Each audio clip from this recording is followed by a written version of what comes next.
Police से सांठगांठ कर संडे लॉकडाउन का फायदा उठाकर नरवर राज परिवार की करोड़ों की बेशकीमती पुश्तैनी जमीन पर बलात् कब्जा किए जाने का सनसनीखेज मामला सामने आया है।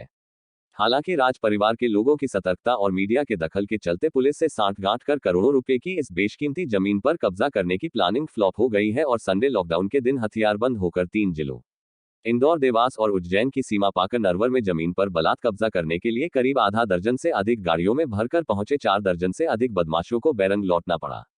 हैरानी की बात यह है, हथियारबंद होकर जमीन पर बलात् कब्जा करने पहुंचे बदमाशों पर पुलिस ने कोई कार्रवाई नहीं की, जिससे पुलिस की भूमिका सवालों के कटघरे में खड़ी हो गई है। दरअसल देवास उज्जैन रोड स्थित यह है नरवर के राज परिवार की करोड़ों की वो बेशकीमती जमीन जिस पर संडे लॉकडाउन का फायदा उठाकर 4 दर्जन से अधिक इंदौरी बदमाश बलात् कब्जा करने आ धमके थे। हथियारबंद होकर करीब आधा दर्जन से अधिक गाड़ियों में भरकर पहुंचे बदमाशों के कब्जा करने की जानकारी लगते ही राज परिवार के सदस्य और क्षेत्रीय लोग भी मौके पर पहुंच गए, जिससे यहां सांप्रदायिक तनाव की स्थिति निर्मित हो गई और हालात मारपीट और गोलीबारी के भी बन गए। सूचना मिलते ही मीडिया के लोग और पुलिस भी मौके पर पहुंच गई तो इंदौर से हथियारबंद होकर आए बदमाश मौके की नजाकत को देख वहां से भाग गए, या यूं कहें कि कब्जा कराने की दाल नहीं गलते देख पुलिस ने इंदौरी बदमाशों को वहां से चले जाने दिया। हैरानी इस बात की रही, पुलिस इस दौरान बदमाशों की पैरवी करती नजर आई। सूत्रों की माने तो जमीन पर कब्जे का दावा करने वाले इस्लाम पटेल और उसके बेटे अंजुम पटेल ने नरवर टीआई राममूर्ति शाक्य और सीएसपी के साथ मिलकर संडे लॉकडाउन के दिन जमीन पर कब्जा करने की साजिश रची थी। इसके लिए पुलिस अधिकारियों को मोटी रिश्वत देने का वादा किया गया था। यही वजह रही कि मामला न्यायालय में विचाराधीन होने और स्टे होने के बावजूद पुलिस ने जमीन पर कब्जा जताने का दावा करने वाले इस्लाम पटेल और उसके बेटे अंजुम पटेल को जमीन हाँकने के लिए भी कह दिया था, जो जमीन पर कब्जा लेने और जमीन हाँकने के लिए आधा दर्जन से अधिक गाड़ियों में करीब 50 हथियारबंद बदमाशों भरकर नरवर पहुंचे थे। पर राज परिवार के लोगों और स्थानीय लोगों के विरोध के साथ मीडिया के पहुंचने से मामला गर्मा गया और कब्जा दिलाने का दांव उल्टा पड़ गया। मामला बिगड़ते देख एसडीएम जगदीश मेहरा को मौके पर बुलाया गया, जिन्होंने जमीन पर स्टे होने का हवाला देते हुए मामला शांत कराया। और ये कब्जे संबंधी विवाद है, दो पक्षों में कब्जे के संबंध में ये विवाद चालू हुआ है। कितनी जमीन है और किन किन का विवाद है? इसकी डिटेल तो अभी निकाली हैं। एक्चुअली जो रिकॉर्डेड ओनर है वो उसने कहीं अब वर्तमान स्थिति में अभी रिकॉर्डेड ओनर बना है, जस्ट नामांतरण हुआ है उसका, लेकिन कब्जा नहीं है उसका, और वो कब्जा के हिसाब से ही यहाँ पर आया था। ऐसा जो दूसरी पार्टी है उसका ये कहना है कि कब्जा उसका है, तो इस संबंध में दोनों को समझाइश दी है कि मौके पर ना जाएं और जब तक उसका सक्षम न्यायालय से निराकरण नहीं हो जाता तब तक यहाँ दखल नहीं दें। सर, इसीलिए ये विवाद है, ये पुलिस के संज्ञान में है, आगे जो भी नियमानुसार कार्रवाई है वो की जाएगी। ऐसे में सवाल ये उठता है कि बगैर किसी कार्रवाई के पुलिस ने कब्जा लेने आए गुंडों को कैसे जाने दिया? उनकी तलाशी क्यों नहीं ली गई? जब संडे लॉकडाउन है और पूरे जिले में धारा 144 लागू है तो 10 गाड़ियों में भरकर इतने लोग कैसे 3 जिलों इंदौर और देवास की सीमा क्रॉस कर उज्जैन में दाखिल हो गए?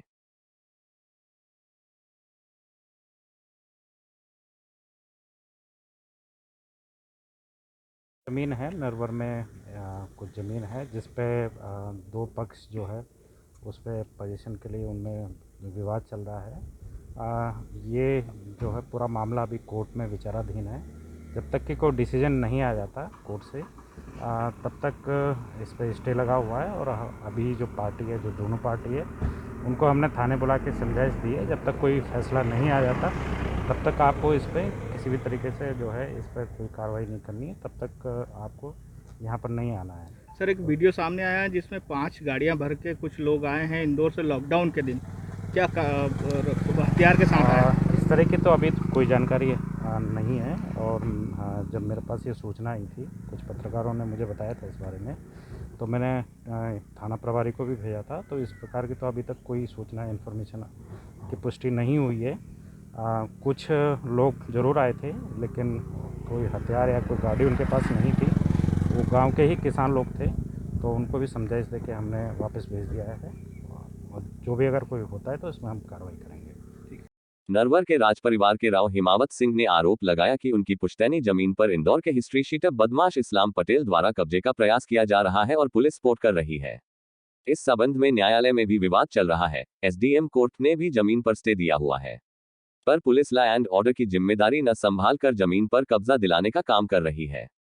उन्होंने आशंका जताई कि जमीन पर कब्जे की कोशिश में ये गुंडे उनकी हत्या भी कर सकते हैं। जहाँ पे हम लोग जिस ज़मीन पे खड़े हैं मेरी पैतृक संपत्ति है, जिसका हम लोग कब से पूर्वजों के समय से मैं खेती कर मतलब हम लोग की परिवार हम लोग का खेती करते आ रहा है। 35 पीढ़ियाँ हम लोग की यहाँ पे हो गई इस ज़मीन पे खेती करते हुए, जिसका आज समय पे विवाद चल रहा है रेवेन्यू कोर्ट में। और हमने इस ज़मीन के उस संबंध में हमने सिविल में भी केस लगा रखा है। आज दिनांक पे ये इस्लाम पटेल और एक उनके बेटे अंजुम पटेल, वो लोग पता नहीं 10 गाड़ी लेके आए ने, हथियार बंद थे वो लोग, और जो यहाँ पे आके हमारा कब्जा लेने की कोशिश कर रहे थे, जबकि हमारा मामला रेवेन्यू में भी चल रहा है और सिविल में भी हमारा केस पेंडिंग है। तो इसमें हमको समझ में नहीं आता है कि ये आए कैसे और आए क्यों, किस हिसाब से, किस आदेश से आए हैं, क्या आया है इनके पास, क्योंकि हमारे पास स्टे है इनका। तरफ से कोई कार्रवाई नहीं हुई है इसमें, क्योंकि अगर पुलिस कार्रवाई करती तो आज जितने लोग आए थे यहाँ पे, मेरे को तो सूचना किसी और गांव वाले ने दी है। 2 जिला पार करके वो लोग आए यहाँ पे। अच्छा, तो पुलिस का क्या कहना है इसमें अभी? पुलिस का तो अभी कोई भी कहना नहीं है कि आप लोग दोनों विवाद मत करिए, आपका मामला कोर्ट में चल रहा है। और जैसे कि सीएसपी मैडम तो यहाँ खुद ही आई हैं यहाँ पे बोलने के लिए कि तुम हटो यहाँ से, नहीं तो तुमको अंदर करूँगी, जबकि हमारा कब्जा है यहाँ। सब गांव वाले यहाँ पे उपस्थित है, मेरे को तो गांव वालों ने खबर करी, मैं तो अपने घर पे बैठा था। करी उन्होंने कोई कार्रवाई, अब आगे कर रहे हैं नहीं कर रहे हैं ये मेरे को नहीं मालूम। ये क्या है भाई साहब कि ये ज़मीन पूर्व से ही राव साहब की रही है और पूर्व से ही राव साहब का कब्जा है इस पर, और वर्तमान में राव साहब का ही कब्जा है। और हर बार हम ज़मीन को इसको हाँकते हैं, बोते हैं और फसल लेते हैं। वर्तमान में इस्लाम पटेल और उनके बेटे वो अंजुम पटेल और कुछ लोग उनके साथ मिलकर करीब 50 लोग आए थे हथियारों के साथ, और वो कब्जा हमारा 4 ट्रैक्टर लेके आए थे। हमने उनको रोकने की कोशिश करी, रुके नहीं वो। उसके बाद हमने नरवर पुलिस को फ़ोन लगाया या सूचना करी उनको, उसके बाद पुलिस आई, फिर उन्होंने ट्रैक्टर रोका। ट्रैक्टर रोकने के बावजूद भी वो ज़बरदस्ती हाँक रहे थे, मगर हमने उनसे बोला कि आप ट्रैक्टर निकालो, पुलिस आ जाएगी और जिसका भी कब्जा रहे पटवारी को बुला लो मौके पे। ज़मीन किसकी है, कब्जा किसका है, स्टे है हमारे पास में, राव साहब के पास स्टे है उसका, और हम हाँ बोल रहे हैं इसलिए रोक रहे थे। बात ये कि आज संपूर्ण लॉकडाउन है, संडे का दिन है, उस लॉकडाउन में भी कम से कम अगर 50 लोग इकट्ठे एक साथ आए तो मतलब क्यों आए? लॉकडाउन का पालन नहीं किया। पुलिस नरवर पुलिस आई, उसके बाद उन्होंने तितर बितर किए उनको और हथियारों से लेस थे, गाड़ी लेके भग गए। पुलिस ने उन पर कोई कार्रवाई करी है? अब ये तो पुलिस जाने, अब थाने पे गए थे नहीं गए थे, हम तो एक खेत पे और यहीं थे। यहाँ आपको बता दें कि 2 महीने पहले भी नायब तहसीलदार योगेश मेश्राम और सीएसपी हेमलता अग्रवाल पर बगैर सूचना के हिमावत सिंह के घर में दाखिल होकर जमीन पर बलात् कब्जा करवाने की साजिश रचने के भी आरोप लग चुके हैं और इसकी शिकायत भी कलेक्टर और एसपी को की जा चुकी है।